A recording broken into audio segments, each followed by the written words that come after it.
అధర్వణ వేదానికి ఉన్న మరొక గొప్ప విషయం ఏంటంటే వృష్టి సూక్తము అని ఒక సూక్తం అందులోనే చెప్పబడింది.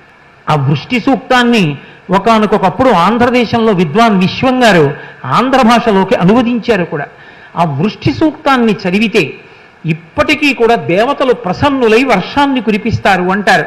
ఒకప్పుడు ఆంధ్రదేశంలో వర్షాలు పడకపోతే కామకోటి పీఠాధిపత్యం వహించిన చంద్రశేఖరేంద్ర సరస్వతి మహాస్వామి బ్రాహ్మణులందరికీ విజ్ఞప్తి చేశారు, సంధ్యావందనం చేసుకున్నాక ఎక్కడి వాళ్ళు అక్కడే వాళ్ళ ఇళ్లలో కూర్చుని వృష్టి సూక్తాలు చదవండి అని. ఆ వృష్టి సూక్తం చదివిన తర్వాత బ్రహ్మాండమైన వర్షాలు పడ్డాయి. వృష్టి సూక్తం అంత గొప్పగా ఉంటుంది. మెరుపులతో ఆ వాన ఎలా పడాలో, భూమి ఎలా పులకరించిపోవాలో, పాడి పంటలు ఎలా ఉండాలో అన్నిటినీ చెప్పి దేవతల్ని ప్రార్థన చేస్తుంది. అటువంటి వాటిని చెప్పి వైభవాన్ని పొందినటువంటిది అథర్వణ వేదం.